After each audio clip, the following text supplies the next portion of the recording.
bienvenidos. El día de hoy vamos a hablar sobre cuál es la función social del trabajo docente. Este tema es de suma importancia para nosotros que vamos a fungir como futuros docentes y además para la sociedad y que estén un poco o sean más conscientes sobre el trabajo que desarrolla un maestro frente al grupo. En primer lugar, tenemos el temario, que es la introducción sobre mi persona. El segundo es cuál es el trabajo docente en la sociedad, de las políticas educativas y su impacto, la realidad en el aula y por último estaremos hablando sobre algunas posibles soluciones y a la conclusión a la que llegamos sobre este tema. Mi nombre es Isabel Reyes, soy estudiante de la Escuela Normal Superior Federal de Aguascalientes, profesor Santos Valdés, de la licenciatura en Enseñanza y Aprendizaje de las Matemáticas. Actualmente estoy cursando sexto semestre y pues el día de hoy voy a estar con ustedes hablando sobre la función social del trabajo docente. ¿Sí? En primera parte me gustaría preguntarles cuál es el trabajo docente en la sociedad. Para este tema creo que existen varias respuestas. Para las personas que no están dentro del ámbito educativo te podrían decir que es llegar y decir, ¿sabes qué, alumno? Abre tu libro en la página 58 y contéstala. Tienes una hora para entregármela. Para los que estamos dentro de la educación, sabemos que esto va más allá de solo llegar, presentarte y decirle al alumno, abre tu libro y ponte a hacerlo.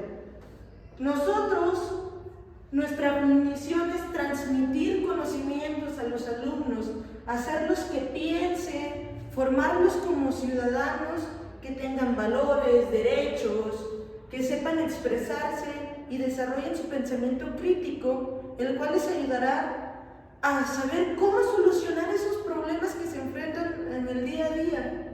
¿Sí? También nuestra función es guiarlos, decirle a mi alumno por dónde puede caminar para que sea más fácil desarrollarse dentro de la sociedad. No solamente venir y enseñarles un tema de matemáticas, de español, también lo haces dentro del salón, pero va más allá. Se podría decir principalmente que el trabajo de un maestro es multifacético. ¿Qué quiere decir multifacético? Que es muy diverso y muy amplio lo que tienes que hacer como maestro dentro de un aula. Ya lo vimos, llegas y enseñas, como viene aquí en la imagen. Tú te presentas, les enseñas a sumar, les enseñas a leer, les das conocimientos para que puedan desarrollarse dentro de una sociedad.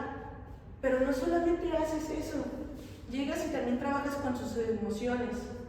¿Por qué con sus emociones? Porque hay niños que no saben cómo expresar su miedo, su enojo. ¿Y qué es lo que tú haces? Los ayudas a trabajar esas emociones y que puedan expresarse de una manera correcta. Además, dentro de las clases tú trabajas y fomentas el respeto y los derechos humanos. ¿Esto por qué? Porque en tu aula tienen que estar seguros, tienen que sentirse que pertenecen y que tú, como titular o como docente, los proteges. Tú tienes que hacer lo que dice esta imagen. Las diferencias nos enriquecen, y el respeto nos une.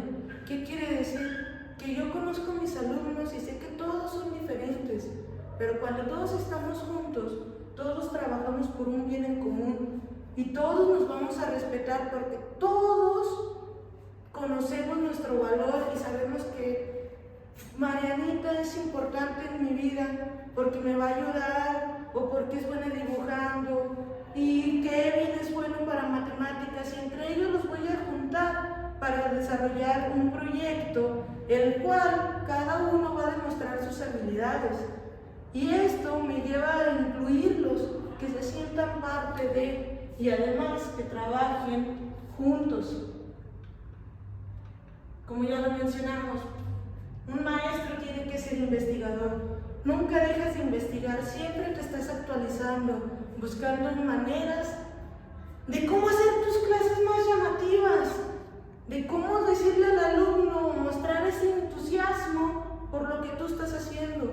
Porque si tú llegas desmotivado como maestro al grupo, sin ganas de hacer los trabajos, pues los alumnos lo absorben y los alumnos van a hacer lo mismo, ya no van a querer trabajar. Entonces tú tienes que llegar también entusiasmado.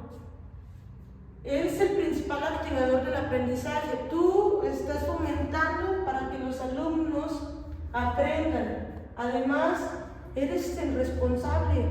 ¿Por qué responsable? Muchas ocasiones se escucha feo, pero los alumnos no cuentan con un apoyo por parte de sus padres. Entonces, tú como maestro tienes la responsabilidad de que ese estudiante, si a lo mejor en su casa no le están haciendo caso, tú llegues y lo motives o lo jales para que siga estudiando. En muchas ocasiones, pues siempre alguno como estudiante, aquí te hago la pregunta, ¿de qué maestro te acuerdas? ¿Del maestro que no hacía nada? ¿O del maestro que tomó un momento de su clase y te volvió a ver y te dijo, ¿qué tienes? ¿Por qué estás triste? Y te motivó a que hicieras el trabajo dentro de su clase. Yo en lo personal me acuerdo de los dos, pero el que recuerdo con mayor emoción es aquel que se preocupó por mí y en algún momento de mi vida me brindó un apoyo, ¿sí?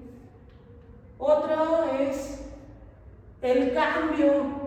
Estamos siempre en constante cambio, las generaciones van trascendiendo. ¿Y esto qué te genera? Pues que actualmente ya todos los alumnos tienen un celular a la mano.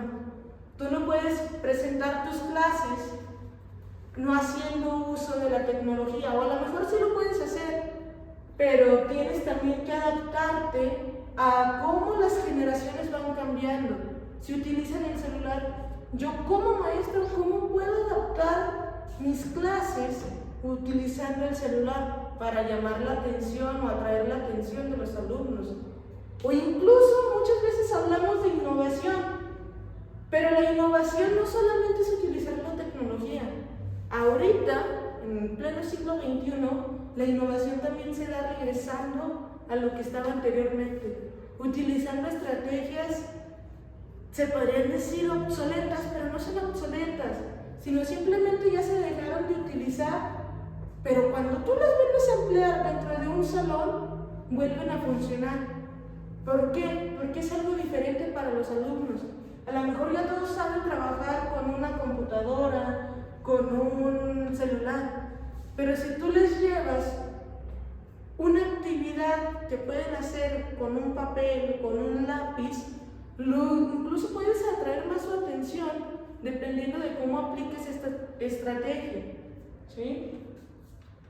Algo también que es muy importante es la política educativa.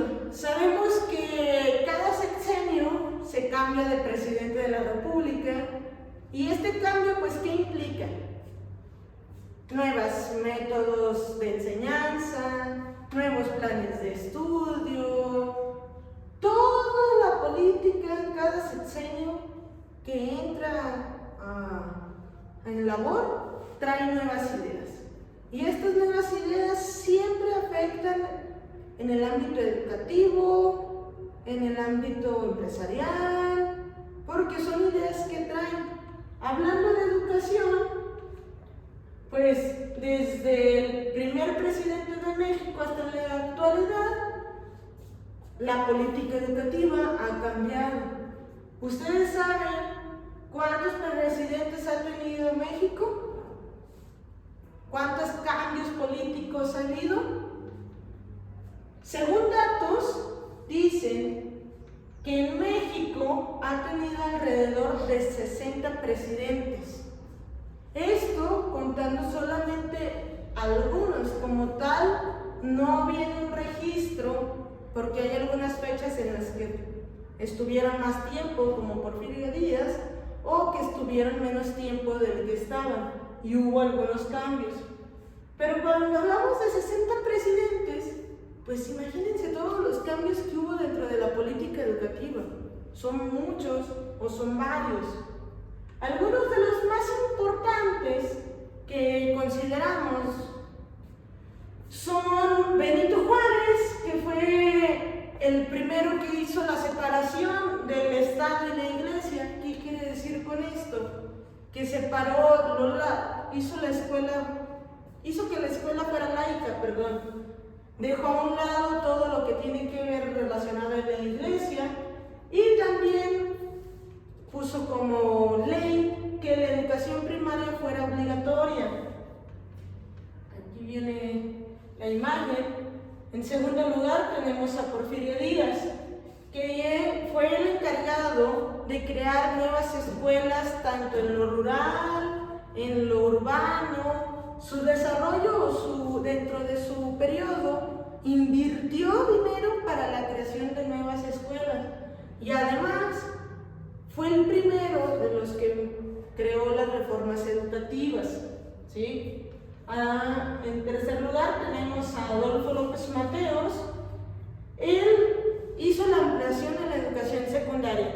Con Benito Juárez, con Porfirio Díaz ya hablábamos de educación primaria, pero no se hablaba como tal de educación secundaria.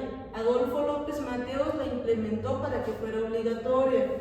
Además, también fue uno de los que más incrementó el gasto en la educación. ¿Qué quiere decir con esto? Empezó a desarrollar estrategias, leyes y todo aquello que recauda dinero para nuestros maestros, ¿sí? También tenemos a Carlos Salinas de Gortari. Él creó el Instituto Nacional de Educación para los Adultos con la finalidad de que todas aquellas personas que en su tiempo no pudieron acceder o tener acceso a una escuela pudieran estudiar. Y ahorita vamos a hacer un cambio más drástico a años más recientes. Viene Vicente Fox, que es del año 2000 al 2006. Él introdujo el programa de enciclomedia en las escuelas. Esta aplicación que entrabas, era un sitio digital, una aplicación, entrabas en internet, se abría o en computadora que tenían las escuelas, era una enciclomedia, tú le preguntabas, tenía cosas de ciencias naturales, matemáticas, español, de materias que se ven en la educación primaria, y le preguntabas. Esto lo utilizaban los niños para obtener información. Además, implementó el Plan Nacional de Educación para mejorar la educación en México. Esto con la finalidad de ver siempre por los derechos de nuestros alumnos. En segundo lugar, tenemos a Felipe Calderón, del año 2006 al 2012. Felipe Calderón, una de las tantas cosas que implementó, las más llamativas, es la escuela de tiempo completo. En este entonces, la primaria terminaba hasta las 3 de la tarde, donde se les daban de 8 de la mañana a 1 de la tarde asignaturas básicas. Después de esto, se les daba un tiempo como de break, de desayuno, y continuaban las clases, pero ahora con algo más artístico, algo en lo que los niños se pudieran desenvolver, ya sea baile, pintura, arte, todo lo que tiene que ver con lo sociocultural, ¿sí? Y además implementó las evaluaciones a los maestros. Cada fin de semestre o antes del fin de semestre se evaluaban constantemente a los maestros con la finalidad de ver qué tanto era lo que se estaban desarrollando dentro de su trabajo, si sí cumplían o no para estar como maestros dentro de un aula. Y también tenemos al presidente Enrique Peña Nieto del 2012 a 2018. Este presidente, una de las principales reformas que implementó fue que todas las escuelas llevaran el Programa Nacional de Inglés. ¿Qué quiere decir? Que desde primaria hasta preparatoria, todos los alumnos llevaban un curso de inglés. Los niños que ya estaban en primero de primaria ya tenían un maestro de la especialidad de inglés y se les iba dando este idioma para que lo fueran aprendiendo. Además, él también implementó reformas educativas para medir el desempeño de los maestros. Aquí también muy importante, Peña Nieto fue el que abrió esa libertad dentro del sistema educativo para que personas que o tenían alguna ingeniería o una carrera que no estaba dentro del ámbito de la educación pudieran entrar mediante un examen y participar por obtener una plaza o horas para formarse como maestros o para obtener su trabajo como maestros. Esto también pues se podría decir que es bueno y es malo, porque actualmente están trabajando muchos ingenieros, doctores, licenciados, que no tienen nada que ver con la educación, pero están enseñando una materia de matemáticas, de física, de artes dentro de las escuelas, y muchos a lo mejor no tienen esa vocación o esa enseñanza pedagógica que se da dentro de las escuelas normales o dentro de aquellas escuelas que están preparando a maestros o a personas que tienen que ver con la educación. Por último, pero no menos importante, que todavía lo tenemos en la actualidad, es Andrés Manuel López Obrador, que entró en el año 2018 y actualmente en 2024 sigue fungiendo como presidente. ¿Él qué fue lo que creó? Cambió el modelo educativo y hizo la creación de la NEM. ¿Qué es la NEM? La Nueva Escuela Mexicana. En la Nueva Escuela Mexicana estamos hablando de diferentes campos en los cuales se trabaja tanto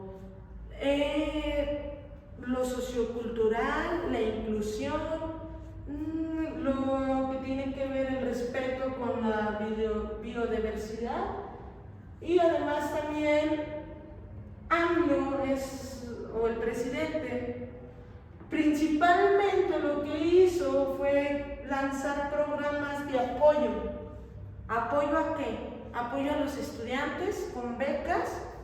Beca la vienen teniendo desde educación primaria, alumnos de primaria con escasos recursos, de secundaria. Actualmente para todos los alumnos que están cursando nivel preparatoria tienen una beca, y de igual forma los estudiantes a nivel licenciatura, universidad o normales cuentan con este tipo de apoyo. Además de que también a cada escuela se le dio un recurso para que lo pudieran invertir, ya sea en mobiliario, instalaciones, infraestructura, para que pudieran mejorar sus instalaciones, ¿sí? Como vemos, todo esto estamos hablando de política, y pues en muchas cosas a veces los políticos no están dentro del campo de batalla.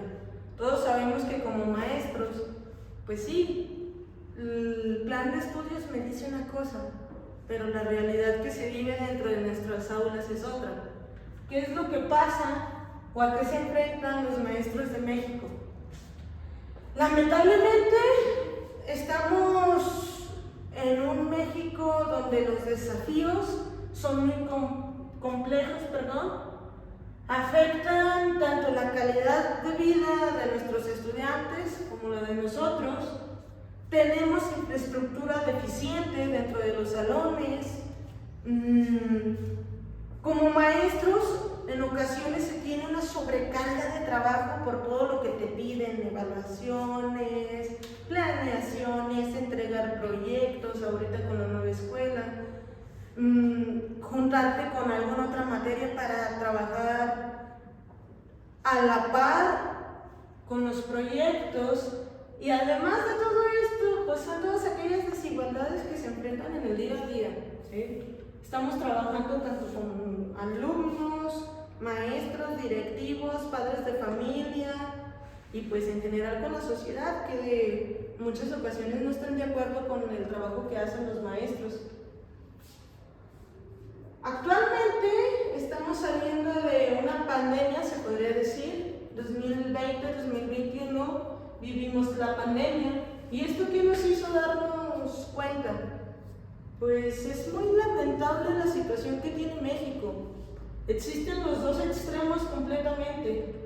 Desde el niño que tiene el apoyo o tiene el recurso para llegar con un cubrebocas, con un uniforme, con zapatos, incluso que tiene su banca, hasta el niño que no tiene ni siquiera para un cubrebocas, que como lo ve la imagen aquí muy drásticamente, está utilizando una tela cualquiera, cuando sabemos que pues esto no nos protegía de nada, no tiene para unos tenis, su lugar de estudio no es muy factible que digamos. Y en pandemia pues todos pensábamos que estábamos preparados para la pandemia, así, los celulares, la tecnología. Pero sabemos que estaba el niño que sí contaba con una computadora y el niño que no tenía. ¿Qué hacías con esos alumnos que no tenían una computadora? ¿Cómo trabajabas con ellos? Hubo muchos maestros que puedo hablar de su vocación enorme, donde se presentaban en la escuela a pesar de que se les decía que no y que ponían en riesgo su salud. Se presentaban y esperaban a que estos alumnos llegaran para poderles dar clases. Incluso los turnaban. El maestro decía, pues no puedo atender a todos, pero vengan de 5 en 5 o de 4 en 4. Así fuera más trabajo para el maestro, más tiempo, pusiera en riesgo su vida, su salud o la de su familia. El maestro ahí estaba, dando lo mejor de ellos para que sus alumnos aprendieran. Lamentablemente, da tristeza esa imagen. Es algo que tenemos muy normalizado. Es un salón de clases vandalizado, destruido, el locker está abierto, se metieron a robar. Esto está muy normalizado en México porque hablamos parte de la delincuencia, de las drogas, de todo lo malo que se puede ver. Pero ¿por qué lo normalizamos? Pues porque todos sabemos que en México roban, pero no debería de ser así. Incluso tú dices, ay, ¿sí se retiene el carro o no? Me van a robar. Lo mismo que pasa, los rateros llegan y se roban las pantallas, los cañones que con tanto trabajo los directivos o los maestros pelearon para que los alumnos tuvieran. Y de repente un día en la noche llegan, muy campantes, abren tu salón de clases, te roban el material que con tanto esfuerzo tú has comprado o tú has gestionado y se lo llevan. Lo terminan malbaratando en otros lugares y ellos se van. Ok, se gastan el dinero en lo que ellos quieran, pero ¿y tú? ¿Dónde quedas? ¿Dónde queda el trabajo que tú tenías para tus alumnos? O lo que tú peleabas para que tus alumnos tuvieran, llegó alguien más y se los arrebató. Esto no debería de ser normal, deberíamos de quejarnos, de levantar las demandas, de incluso, pues, hacer algo. Si tú educas a tus alumnos para que sean mejores personas, pues poco a poco podemos ir cambiando estas situaciones. También un problema que tenemos ahora actualmente en el día a día es el narcotráfico. Normalmente, ya se dice normalmente, porque todos los niños saben de la existencia del narcotráfico, de las drogas, de todos los consumos o peligros que existen dentro de la sociedad. Tenemos a representantes muy íconos, tanto en canciones, que un niño de 5 años está cantando corridos, que a lo mejor no tiene el contexto de lo que está cantando, pero el niño lo está cantando, el niño lo está siguiendo. ¿Y qué es lo que nos muestran ellos? Pues una realidad alterada o una cruda realidad de lo que está pasando en México. Porque los niños lo ven como de, no, yo quiero ser narcotraficante. Maestra, cuando yo sea grande, yo voy a traer una camionetota y unas pistolas. Yo quiero ser como el Peso Pluma. ¿Por qué creen que esto es bueno? Porque todos el que está dentro de la mafia o dentro de los cárteles traen camionetas del año, tienen dinero, se la pasan gastando, se la pasan de viaje, tienen acceso a todas las drogas, donde muestran que son felices, donde muestran que ellos no sufren de ninguna carencia, donde, como lo ven aquí, presumen de lujos. Entonces tus alumnos, ¿qué es lo que hacen? No, yo la neta, yo no quiero, es lo que piensan muchos, yo no quiero batallar, yo quiero tener las camionetas, las joyas, y para ellos son sus ejemplos a seguir, no tú como maestro. Entonces, ¿qué es lo que tienes que hacer? Pues hablar con tus alumnos, decirles que así como ellos hablan de esas cosas bonitas, no hablan de todo lo malo, de todas las muertes, de todos los daños que ocasionan, que dañan a personas que ni siquiera tendrían por qué ser dañadas. Si tú, como maestro dentro de tus clases, las armas para que desarrollen su pensamiento crítico y sepan que la realidad que ellos te venden no es la correcta, vamos a cambiar en algún momento nuestra sociedad.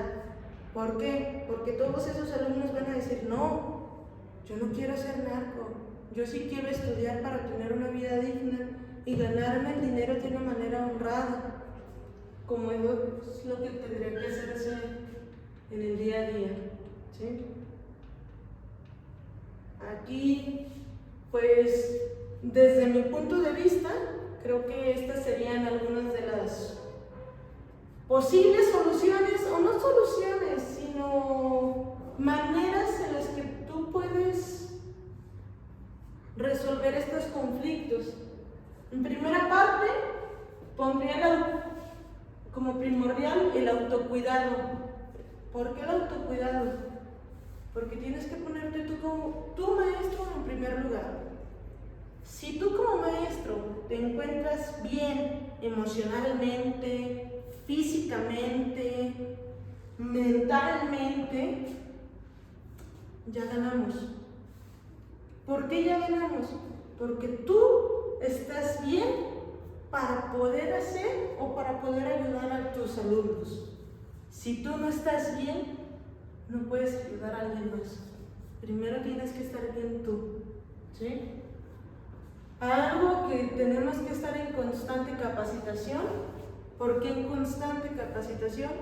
Como ya lo mencionamos, las generaciones van cambiando, se van actualizando. Entonces tú siempre tienes que ir un paso adelante de tus alumnos.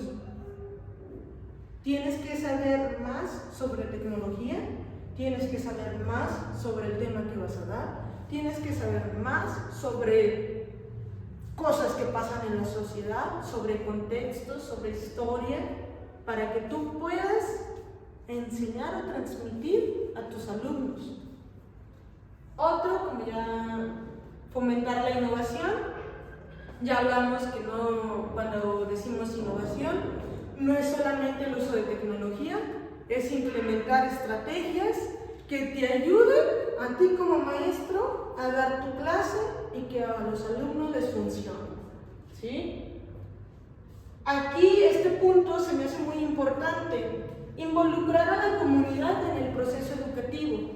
Cuando hablamos de comunidad, estamos hablando de maestros, de la misma escuela en la que trabajas, directivos y padres de familia. ¿Por qué es importante? En una escuela donde los padres de familia no se sienten involucrados, no se sienten incluidos, las cosas no van a funcionar. Si tú involucras a los padres de familia, los haces sentir parte de la escuela. Cuando un padre de familia dice, no, ¿sabes qué? Yo voy a ir a la escuela porque ahí está mi hijo y yo quiero que mi hijo esté en un aula que esté pintada bonita, que tenga áreas verdes.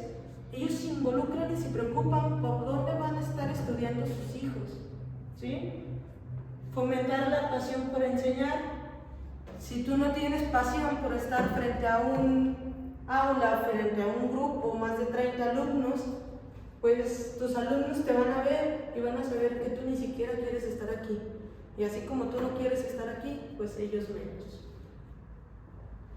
Abogar por mejores condiciones, aquí muy importante. En muchas de las ocasiones, lamentable o afortunadamente, tú como maestro tienes que cotizar, gestionar sillas, pizarrones, pantallas, computadoras, butacas, para que tus alumnos tengan lo mejor o las mejores condiciones dentro de un salón de clases.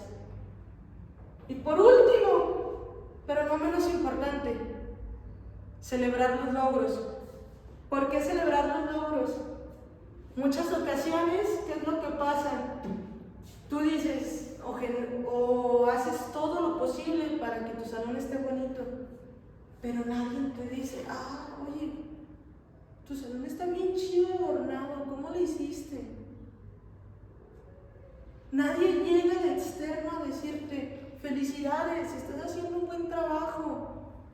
Fulanito de tal que no trabajaba ya trabaja dentro de las clases, ya cambió su conducta. Nadie te viene a felicitar. Tú tienes que celebrar estos logros tanto personalmente como con tus alumnos, incentivarlos, decirle, ¡ay, felicidades, Marianita! Ya vas mejorando, ya pasaste de obtener un 7 en matemáticas a un 9, excelente. Porque cuando tú festejas a estos alumnos o les celebras que están haciendo algo bien, se les queda grabado. ¿Y qué es lo que hace? Que ese alumno en algún futuro se acuerde o empiece a desarrollar habilidades que a lo mejor él pensaba que no tenía, pero sí las tenía. Simplemente era que creyera en él, le faltaba esa confianza. Tú les puedes dar esa confianza, ¿sí? Ya llegando a último, la conclusión con la que yo me voy es que ser maestro en la actualidad es algo muy extenso, es un reto que no cualquiera está dispuesto a enfrentar y que muy pocas personas entran de lleno a esta guerra. ¿Por qué lo digo guerra? Por todos los desafíos que tienes, obstáculos que vas a ir cruzando. No todos tienen la capacidad y no todos quieren hacerlo. Son algunos o son contados los que sí lo hacen como debería de ser. Tenemos que ser como maestros reflexivos, críticos, transformadores, ser capaces de adaptarnos a todo lo nuevo que se viene. Las generaciones vienen cada vez más diferentes, más avanzadas, y nosotros no nos podemos quedar atrás, ¿sí? Tanto es un reto para los estudiantes como para el maestro estar aquí frente a un grupo, porque también tenemos que estar tanto construyendo conocimientos, pero también hablando desde nuestro corazón, desde lo que nosotros podemos hacer con todos esos alumnos, porque ellos van a ser el cambio de nuestra sociedad. Yo, como futura docente, daré lo mejor de mí para que los alumnos a los que yo atienda sean unos ciudadanos de bien, que no dejen todo ahí se va, que si a lo mejor alguno iba por el camino incorrecto y en su casa no le dijeron, tú lo puedes jalar, que vea que tiene más oportunidades, que no es solamente ese camino el que existe, que conozcan nuevos horizontes, que se desenvuelvan dentro de la sociedad en la que estamos. Ya nada más me gustaría cerrar con esta frase de Nelson Mandela, que dice: la educación es el gran motor del desarrollo personal, es el arma más poderosa para cambiar el mundo. Gracias.